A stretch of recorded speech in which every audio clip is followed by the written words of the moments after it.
It all started with a connection. And now, 5 million connections later, Vampr has become the essential tool for connecting creatives.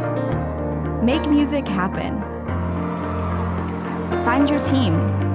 Collaborate. And if you think you've got it in you, go pro and unlock distribution, sync opportunities, analytics, and so much more. Vampr. Download today and make music happen.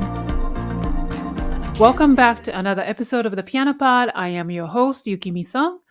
So for this episode, I got to interview Josh Simons. He is the CEO and co-founder of Vampr. It's the world's largest and most active social media / professional networking site for musicians. I feel like the theme of this season of the Piano Pod has been about how we classical musicians should reach out to our niche or our audience in a creative and innovative way especially in this post-pandemic era. So, as my show is approaching the season finale in a few weeks, I thought I should invite someone outside of our industry to talk about marketing and promotion. So I found Josh Simons, and he created this social media platform specifically for musicians, and he's in the entertainment industry. And I thought we need to pick his brain in regards to the topic of promotion and marketing. So before starting the episode, I want to welcome everyone who is listening or watching the Piano Pod for the first time. I'm a classical pianist and educator from New York City, passionate about creating a thriving and meaningful community of the classical music industry through this podcast. Please visit yukimisongstudio.com to find out more about my work. In each episode of the Piano Pod, I interview a guest speaker who has been breaking exciting new ground in the industry. Before getting started, I want to thank everyone for tuning in. Please rate the show and review it on Apple Podcasts because every rating review will help people find my show. So here we go, dear friends. Please enjoy the show. You are listening to the Piano Pod, where we talk to the brightest minds in the industry about how they are bringing the piano into the 21st century. I am honored to welcome Josh Simons, the CEO and then co-founder of Vampr, the world's largest and most active social professional network for musicians, recognized by Fast Company as one of the most innovative companies in 2022. Vampr is home to over 1 million users worldwide. Josh himself is a successful artist and songwriter and producer who has toured for many years. So with his extensive experience as a professional musician, he has a lot of credit as far as being the groundbreaker in the industry by creating something unique and timely to help fellow musicians. I am looking forward to hearing his story and how he got to where he is now, and of course, learning about Vampr. As you know, I'm open to learning from someone like Josh, who has created a new pathway for himself and for others. Although you may say classical music and pop music, entertainment industries are different, I think we have so much more in common than you think as artists and creatives. And we can learn so much, particularly the topic of marketing and branding, from Josh today. So, welcome, Josh. Thank you for being here. Thank you for such a lovely introduction. Thank you. So I'm very excited to talk to you about especially your company, Vampr. It's a social professional network exclusively for musicians. So tell us about Vampr. It came about because I was having issues in my own career about 10 years ago. It still feels like yesterday, but basically I had a band in Australia that did okay. And then I went back to England, which is where I'm from, and tried to recreate that success, and kind of found that I was starting again, despite having sort of 5 years of touring experience, being on the radio, playing, festivals and touring nationally, all the kind of stuff we were doing. And the concept of starting again in your mid-20s in an expensive city is ridiculous. Mm-hmm. It's ridiculous at any point, really, that it takes 5 to 7 years to find the sort of team that you need to Right. actually make a living in this industry. And so I took a look around and I looked at a lot of the technologies that existed. There were great tools for distribution, great tools for publishing, even good tools for building fan bases, but there weren't really any tools to help build your team and your network, the people around you. So that's kind of how Vampr came about. I wanted to solve that problem, and I went back to my label that originally signed me and said, I'd like to partner with you on this. And And what's the really premise or the mission behind Vampr? I get that it's networking, but more specifically. to connect the Johns and the Pauls of the world algorithmically. So, it takes typically 5 to 7 years for people to find the perfect team. And I say perfect. I mean, a group of people that are common interests, like-minded in their focus and what they're looking to achieve. Usually that's a living of some kind. It takes time traditionally to find those people who believe in you and are aligned. What if we can do that in 5 minutes? And that's the mission. Oh, wonderful. And then when did you create this, launch this company? I think we launched the first version on iOS in 2016, but we didn't really launch proper until broadly and globally and across all devices until February 2017. And then we kind of pressed pause for a year just before COVID, actually. And we went back to the drawing board, and because we'd learned a lot really quickly. We'd sort of managed to get a couple 100,000 people, learned how to market really effectively, but the product wasn't amazing. So we pressed pause for a minute, went back to the drawing board and sort of redesigned everything and came back out sometime early in the pandemic. So how did the pandemic affect your company? Yeah, that's a good question. We definitely saw a slight bump in downloads. It wasn't dramatic. I remember doing interviews at the time and people were like, this would either kill you or make you. And it's like, it's neither. It's like everything in life. It's measured, right? So we got a little bump in downloads. We saw an increase in people because our whole app is about connecting. It makes sense that folks stuck at home would want to connect with other people. So that was mildly helpful. But then a lot of the things that people do using Vampr, like they'll catch up and then go to a recording studio together or jam in a practice room.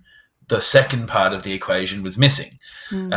So we had to then very quickly think of what are things that we can give people online. And that's when we started adding in services like music distribution, music publishing, which, they're still passive activities, I suppose, but we were like, if our users can't catch up in real life, we've got to find them a way to make some money online. That was sort of our thinking. And so a lot of our energy and effort went into that during the early part of because the pandemic's kind of went on for a few years. But the first year was all about coming up with online solutions.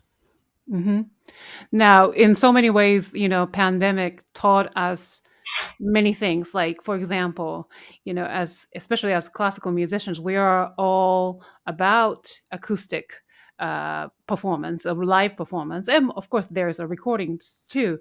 But then, pandemic taught us that this sort of communication, this sort of let's say collaboration online became possible and acceptable. So did any of these things affect you, affect your company, affect the way that people think about music? Oh, definitely. Yeah.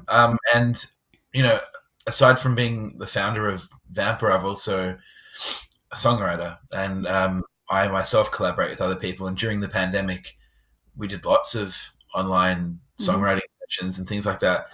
I think, if anything, the pandemic probably accelerated people's comfortableness with that.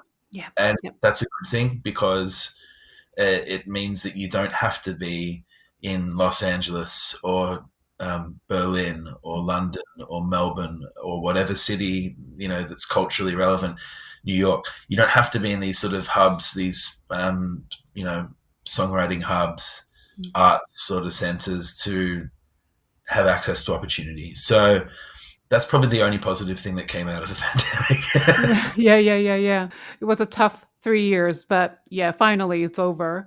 So now, before asking the next question, I would love to hear a little bit about your background. You mentioned a little bit about your, musical background, and then as I introduce you to my audience, that you are professional musician. So, how did you get started as a musician, and what led you to where you are now today? Yeah, so I got started because I was managing some bands when I was very young, 19 or 20, and I sort of seemed to have a knack for finding bands with really amazing talent, but they all had in common a reluctance for commercial success. So where I saw their songs performing really well on TV shows, they saw that as selling out and stuff like that. And so I grew frustrated with them pretty quickly. And I was like, I might as well just do this myself. And, I could sing. I'd been in choir my whole life. But I don't think I'd ever really seriously thought about it as a job.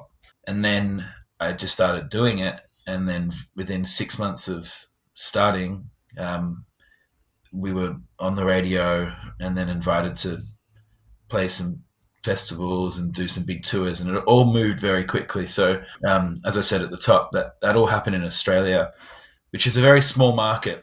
Like it's a large physical country, but it's a small population, and the music industry is smaller again. So there's a nuance there, but we sort of climbed to the top of the indie scene in that world, and it was a lot of fun. I think we toured that country 9 times or something.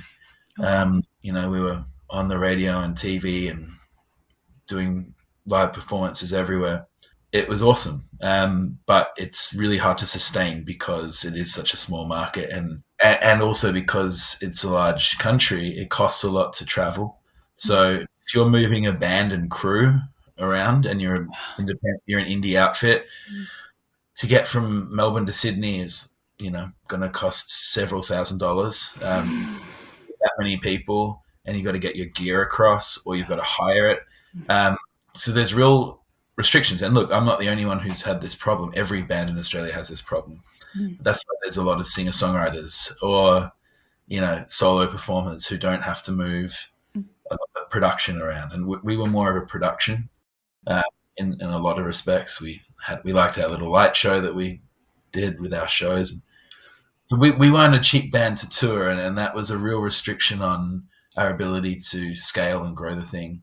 But there's a video online called, the band was called Buchanan, and there's a video online called An Uncommon Experience, and it kind of chronicles our journey and our career and what we achieved. I suggest people check it out. Yeah, I would. And what genre is this? It's a rock, pop? Yeah, it's like indie pop. Okay, great, cool.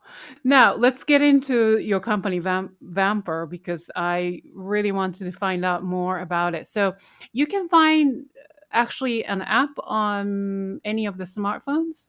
Yeah, that's right. So it's Google Play for Android devices and the App Store for Apple devices. But yeah, it's on the App Store. It's an app. Working on a web version on and off for years. It's coming. I just can't say when.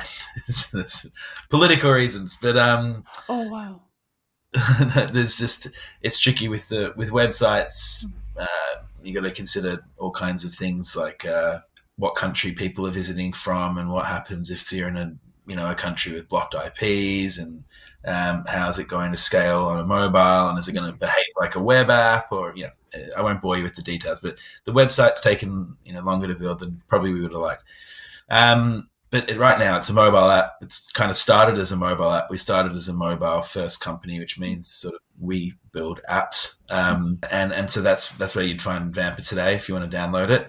And it's very, hopefully, quite straightforward and intuitive. We've not tried to reinvent the world. We're kind of standing on the shoulders of giants and leaning into technologies and behaviors that people already understand. So when it comes to discovering new people, we use the sort of Tinder functionality of swiping left and right and put it in a professional environment. There's also traditional search where you can just type in someone's details. We've got a section called Watch, where people can upload videos of them performing, or demos or collaborations. Oh, wow. That looks a little bit like TikTok. So we're just combining sort of features and, as I say, user behaviors from other platforms that people already understand, and hopefully that makes the experience less intimidating, familiar somewhat. And that's kind of how we've always done it, and we're pretty quick to adapt to whatever the latest behavior or trend is.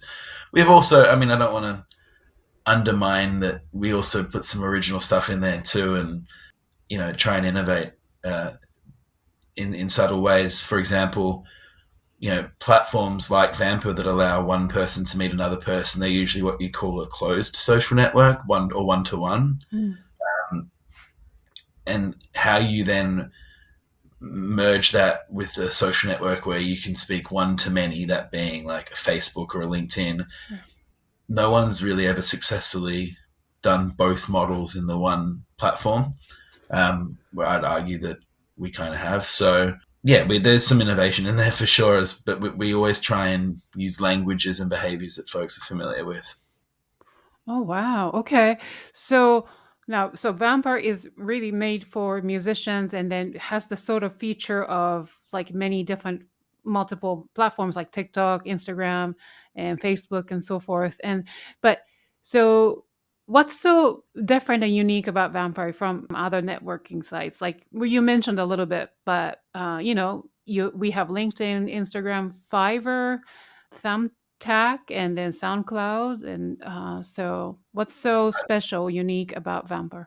So all the platforms you just mentioned do one or two things really well, but comparing SoundCloud to LinkedIn, the fact that you even made that comparison is problematic because they have nothing to do with each other. One of them is a place where you upload songs, the other is a place where you upload a resume. So with Vampr, we did look at literally every one of those things you just said, and we said, well, how do we create a dedicated space? Because that's what was missing. If you go on LinkedIn and type, show me a drummer who's female, 22, lives in Arkansas, and listens to Pink Floyd and the Beatles, it'll get confused and say no results. Where you can go on Vampr and put all of that in and get an answer. So, as I just said, you can quite literally search for that person on Vampr, whereas you can't on any of those other platforms. That's what makes us unique. And it's a dedicated space. So, we could remove all the labels in the app that say genre, skill, favorite artist, all these sort of categories that people display on their profiles. You could put any words you like, and then the app becomes that. The point I'm making is, like, with platforms and social apps, a lot of the usefulness comes from the context. And the context here is that we're an app for musicians, made by musicians to help you meet other musicians. That's the context you have when you go in. That's the context supported by the labels and the various sections in the app. But it's a social network, so it does what you think it does. Tell us a little bit more specifics about Vampr. So, for example, features. So I went online and then I typed in vampr.me. That's the web address, and then there are like features like learn, discover, connect, collaboration, and control. Can you tell us about those 5 words? Yeah, if you break them down, they generally translate to features inside of the app. So the primary principal feature in Vampr is meeting people. So that's why folks come, and that's all about discovery and being discovered. Then when you zoom out a little bit, you've got a lot of features that sort of support that. So you've got Vampr distribution, which people who make music as a result of using Vampr can upload their music then to Spotify, Apple Music, etc. through our distribution platform. You've got our publishing division, so that's a part of the company that tries to place our users' music in film, TV, video games, and ads. And then there's our academy, which is like a ed tech solution for the business of music. So there's not a lot of courses online about how to navigate the business side of music, so we've kind of provided some courses around that. Wow. And that's our learn features, and that's like, I don't know the exact number of hours, but probably approaching hundreds of hours of courses from top professors and industry authority figures, teaching folks, particularly in the earlier stages of their career, what to look out for. So that's our learn stuff. And then control refers to controlling your own copyrights, and that goes back to distribution and publishing. So we kind of call those solutions, and they all kind of orbit our social network. So we view the discovery thing and meeting other people and connecting as kind of the heart of the company. And then all those other things I just mentioned sort of circle around it as sort of ad hoc solutions that folks can use as they need them. Right.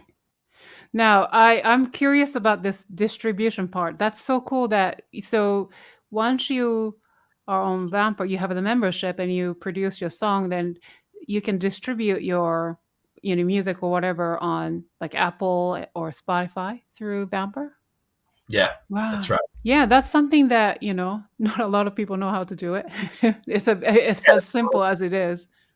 There's a lot of options out there now. In fact, for classical music, it can get trickier because the metadata in classical music is slightly more complicated than pop music. Well, it's not more complicated, it's just different. And not all distribution platforms will support classical music. But for non-classical music, it's pretty easy now. Like you can work with DistroKid, you can work with CD Baby, TuneCore. Those are sort of the big players. We offer a version of the same thing. We all do the same job at the end of the day. We offer it because if people are already in our Vampr world and using our tools and services, it's just convenient for them not to have to jump onto another platform to complete a task. But most music tech companies offer a form of distribution these days. Wow, that's cool. Then when it comes to learning course, let's say if I want to learn how to promote myself, is there a course like that? Yeah, there is. Yeah, there's a course specifically on self-promotion. It's probably one of the most requested or talked about topics in our ecosystem. And a lot of people use Vampr specifically to self-promote, which in and of itself is sometimes a bit of a problem because it creates a bit of noise. And if everyone's doing it, then the quality can fall off. But that's sort of a separate topic that we could spend an hour on. But how to self-promote using legitimate channels and without annoying people, yeah, we've done a few courses on that. Oh, wow. Yeah, that's really important. Even, classical music world, I think that's something that, as a 21st century classical musicians, we have to learn. So because that, audience, we have to create audience now. The audience is not there waiting for you, right? So frustrating. Yeah, I know it is. But if learn how to do, then you can really create a meaningful, your original audience. Like it's not just one of those people, they stop by the concert venue and then leave, but they would be a faithful fan. Super fan. Right, exactly. Yeah. This episode is presented in collaboration with our good friends at Forte, a free alternative to Zoom, purpose-built for music teachers. Forte offers features optimized for classical music lessons, including audio quality far superior to existing platforms and allowing you to hear every nuance of your student's instrument. Their colleagues at the Royal College of Music, Aspen Music Festival, Curtis Institute, and Berklee College of Music have even used Forte in their own programs. Forte's mission is to radically expand access to high-quality music education worldwide. Forte always puts teachers and their students first. This means you can use Forte with your own students for free forever. And Forte will soon introduce paid features allowing you to connect with new students around the world. Sign up for free today at fortelessons.com or click the link in the description. Vampr offers is it free or is there like a certain a level of membership? Yeah, there's lots of different tiers. So each solution, some solutions actually that we mentioned, in fact, I think something like 70% of our features can be used free in one way, shape or form. So, you can use Vampr distribution for free and we keep a small royalty percentage of the performance of the tracks, or you can pay us $5 a month and keep 100% of your royalties. It's all about choice, right? Same with publishing is, it's free to upload the tracks and get represented and have us in the market working a song. If we land something for you, we'll take a cut, but it's free up front. If you want to connect with more people, you can pay for additional direct messages and things like that with our Vampr Pro product. That's also $5 a month. The education stuff's a little bit more expensive. It's $19 a month, but that gets you unlimited access to all of our courses. So it just really depends on what your appetite is. Right. And then with that sort of whatever the tier you choose, depending on how much you pay per month, is there like I wouldn't say customer service, but maybe some sort of support system that you can get? Right now, it doesn't matter what tier you're on, you get the same support team. Wow. Really? Like if I have trouble, let's say uploading my video, or maybe, oh, I have a specific question about promoting myself, so I can reach out to one of the. Yeah, and between Monday and Friday, typically we get back within 24 hours. But we're not there necessarily to help answer questions about how to self-promote or how to make it. Although typically we'll reply with a friendly response of encouragement. But the whole purpose of Vampr is to meet other people who can help you on that journey. It's not up to my company's team or myself to individually turn everyone into a star, nor do we make that claim. And we never would. It's the purpose of the platform is for folks to find others who can help with that and start networking and building their own little communities. So that's what we specialize in. And so if someone writes in and says, I want to be on the Billboard charts, we'll go, that's great. And we want you to be on the Billboard charts too. Have you reached out to anyone on Vampr that specializes in music promotion? So that's how, but if someone writes in and says, I'm trying to distribute my track, but it's not letting me click the distribute button, then we'll dive in there and fix the problem. Right. Yeah. Got it. Yeah. So, but if I type in search bar or whatever and say promotion, I'm looking for someone to help me promote, then just type in the word and then it shows up, or on the app.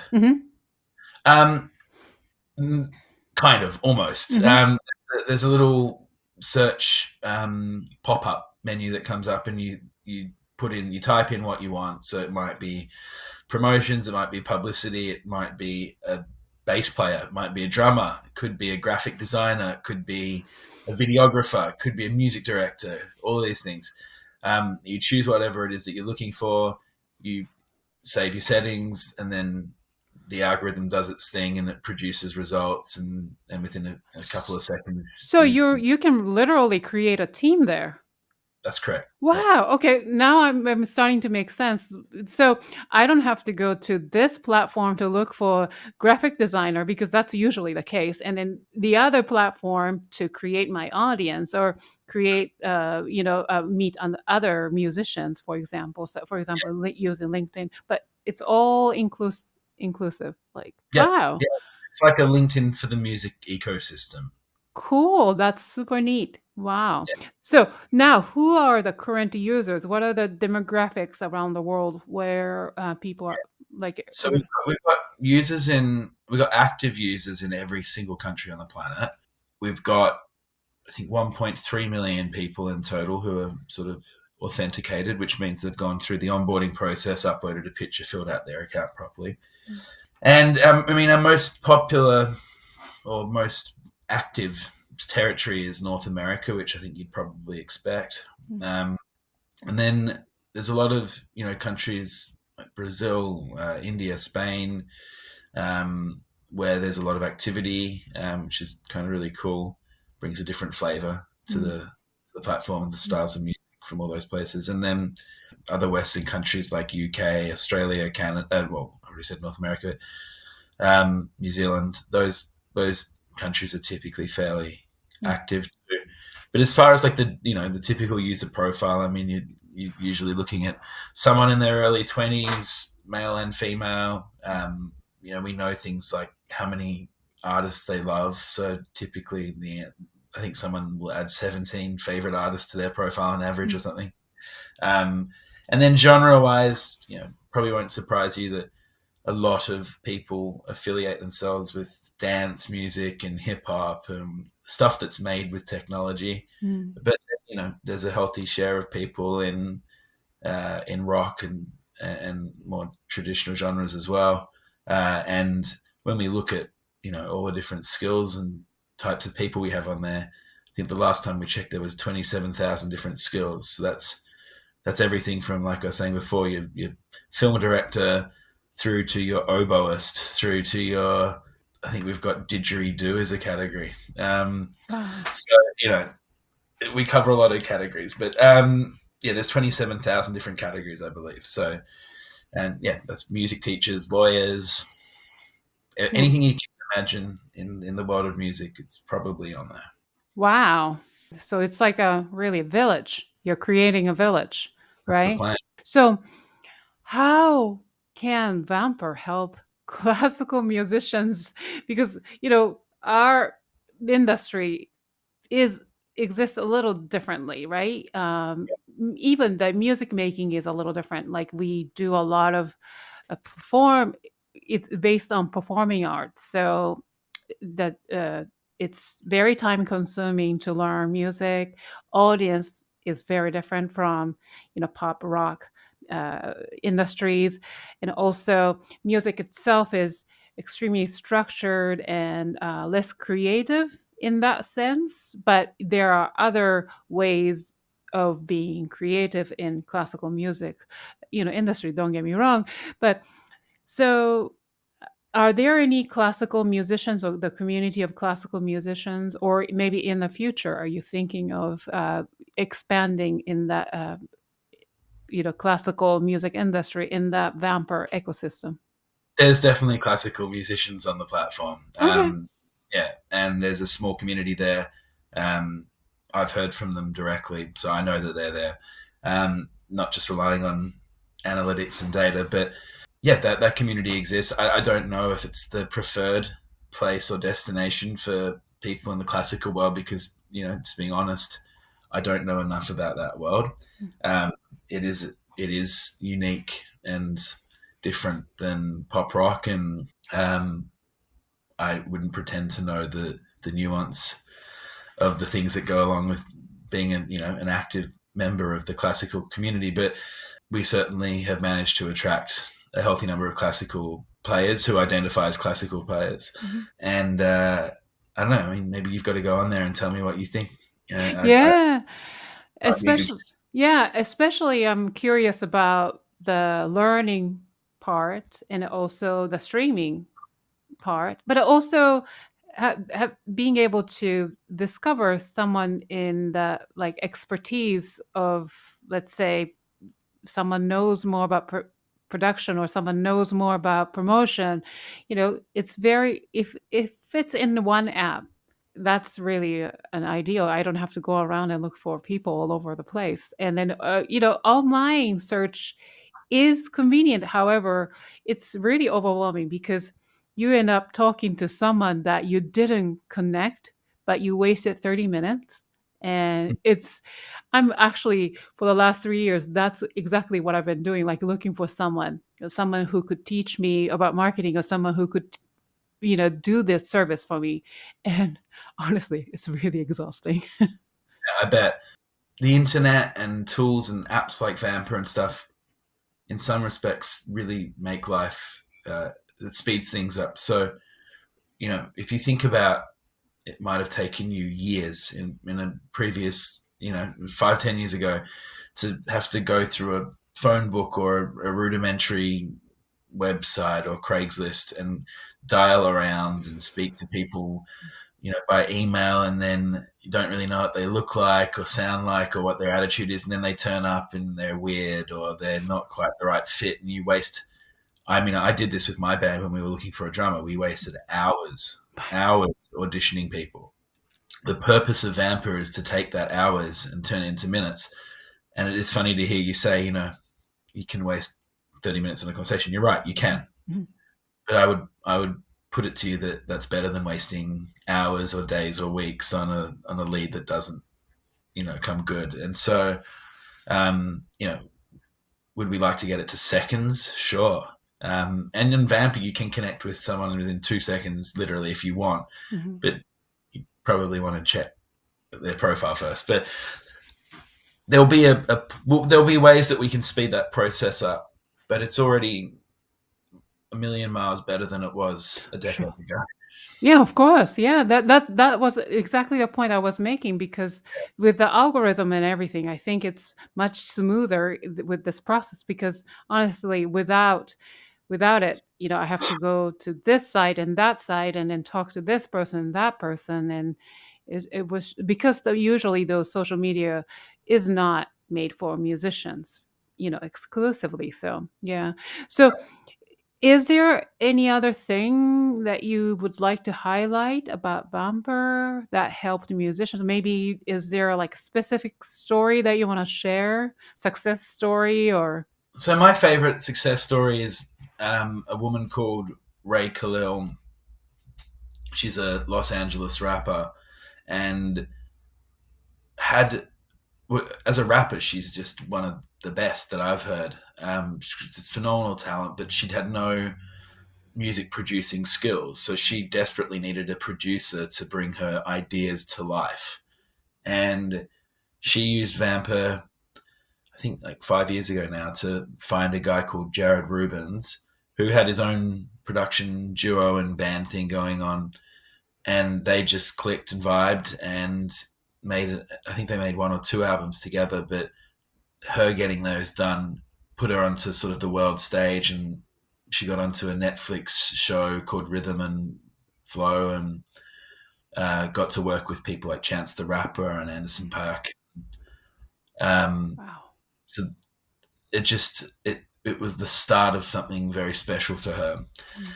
And she's now doing appearances on Sway and Fox and stuff like all the big things.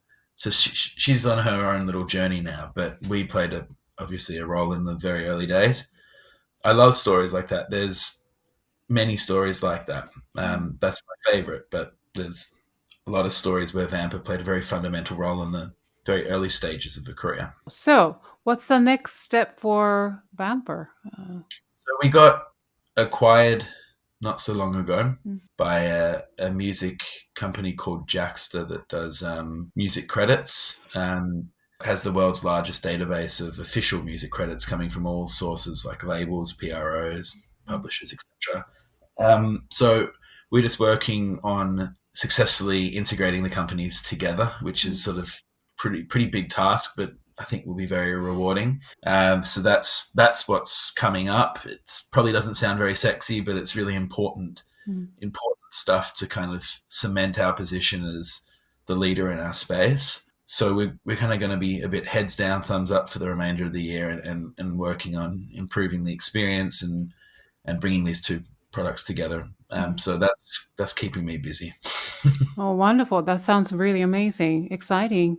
Now, we're really toward the end of our conversation, but I have a few more questions. So it's going to be a little bit more like philosophical questions that I want to ask. So I want to know your thoughts on this, because you're not a classical musician. So through the lens of a pop musician. I'm a trained classical musician. Oh, yeah. Did piano up to AMEB grade 8 or whatever it is when I was a kid. So really, oh, sorry. Then you're a classical musician, so you know what's like to be this. I'm just not part of the classical kind of community, if you will, because there is people who go beyond the stage that I got to in the classical world tend to stay in circles, and they grow in influence and power, and they build careers. I'm not a part of that classical world, but I'm classically trained. So then, how do you think we can keep this classical music relevant and the industry thriving in this fast-paced and society and the post-pandemic era? That's a really interesting question. I hear classical music in popular music all the time. The popular music is built on classical music, in the chord progressions and the turns and the time signature changes and all the things that go on. You can hear them all in very early classical music. Popular music's just found the parts that resonate and repeat them 4 times and call it a day at 3 minutes and 20 seconds. So I think classical music is around us all the time. That would be my answer. As far as how do we keep the community alive, again, I can't speak to that, but I would encourage folks to use tools like Vampr to kind of advocate for and push their own or grow their own communities. And people are doing that on YouTube. I follow some really great classical artists on Instagram and TikTok, and it's really cool just to watch that there's still people really passionate about that genre. And although I think the word genre is almost insulting when we refer to classical, but because it's a bit too broad. But yeah, I think it's going to be fine. It's the foundation of all music. Yeah, absolutely. But I feel like with this audience of new generations to come, we have to give them some sort of a, context, in order for us to attract them, right? Instead of just. How many? I mean, I don't know what your social feeds look like, but mine are just people playing insanely fast on a piano and people being mind blown. And then I think also music scores play a part in keeping people interested too. So yeah, you got these viral videos of people playing fast, but then you've also got viral videos of people playing the Interstellar theme as written by Hans Zimmer on pianos and tube stations in London and Right. And I think that keeps people's interest in specifically piano, but more classical sounding music. So I think they're exposed to it. Anyone who's interested in music is in some way exposed to classical. Right. Yeah. So you may have already answered this, but how can we as classical musicians reach out to the 21st century audience creatively? Well, use Vampr, yes. Use all of the tools. I mean, Vampr is one important one, and Vampr is a focused one. So you want to proactively build your own little community of people who are supportive of classical music in a certain age group. You could do that on Vampr, absolutely. But I would encourage people to use all the tools. Like you can do that on TikTok too. You can do that on Instagram as well. And it's not going to. You got to put some effort in. Right. Like we always say this to our users as well, and it doesn't happen much anymore. But people in the early days would be like, "I've been on the app for a month and no one's reached out to me," and we're like, "Yeah, but have you reached out to anyone?" Effort. Reward requires effort. Yeah, absolutely. All right. So last question. Advice for young musicians. Keep turning up. So whether that's to practice, whether that's to a band rehearsal, whether that's to theory lessons, school, whatever it is, just if you keep showing up, eventually things will work out. You have to take my word for that, but it's true. Thank you so much. So for those who are watching or listening, so Josh Simons, he is the CEO of Vampr, and then you can check out the company Vampr at vampr.me. That's the web address, and you can sign up for free too, right? So Yes. There's a free account, but also there are several tiers, so you can check them out. Maybe I should just sign up and then start out as a free account, and we'll see what happens, right? Yeah. Okay, before I let you go, there's one more thing to do. So this has been a really fun, it's inspiring conversation, Josh, really. And thank you so much for really tuning in from Australia today. And then, so now, right now, we're going to do a little segment called the Piano Pod Rapid Fire Questions. And this is the part of the show where I get to ask fun questions to each guest.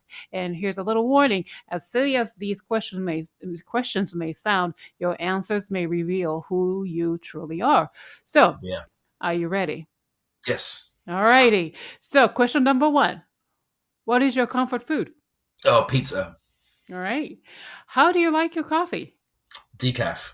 Oh, really? Okay. Cats or dogs? Dogs. Okay.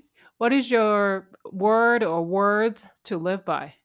I think I answered in the earlier bit, but just keep at it. Persistence. It's the key to everything. Mm-hmm. Amen to that. Great. So now, what is the most important quality you look for in other people? Initiative. Initiative. Great. Name 3 people who inspire you, living or dead. Bruce Springsteen, Barack Obama, and the Queen, because I'm English. Okay. I love that. I love the Queen. Oh, the Queen, as in not the band, but the Queen. No, as in Queen Elizabeth II. Oh, okay, okay. I thought you were talking about the musician Queen. Oh no, I love the band too. I'll go for 4 and Queen the band as well. Okay. Yes, it's So great. All right. Now, name one piece in your current playlist. I don't know. To be honest with you, I don't listen to a lot of music running a music company. Oh my goodness. It goes in fits. It goes in stages. That's not true. What I should say is I don't listen to like albums on repeat because I hear so much music every day. I hear Right. in the background in the office Mm-hmm. thousands of songs a day, Mm-hmm. and so then you don't often find yourself in the mood at the end of that to Right. sit down and listen to a playlist. And so I don't really have playlists. That is the truth. I don't really have anything at the moment that I'm listening to. I mean, I'm sure without going through my phone, it'd be very hard to answer. Occasionally I'll hear something brand new and I'll listen to that on repeat, Right. but I can't remember. Yeah, it's your job, so it's like, maybe at the end of the day you need a little bit of silence, right? Yeah. Yeah, that's exactly right. Yeah. Great. Now, last question. Fill in the blank. Music is blank. Everywhere. Everywhere. Wonderful. Thank you. So that concludes this episode of the Piano Pod. Thank you, Josh, for joining my show today and sharing your stories and insights and expertise. You can learn more about Josh Simon's company, Vampr, at www.vampr.me. The link is listed in the show notes. And thank you to my wonderful audience and fans for tuning in. If you enjoyed today's episode, please rate and review it on whatever podcasting platform you use. Remember to hit the thumbs up button and subscribe to my channel if you're watching from YouTube.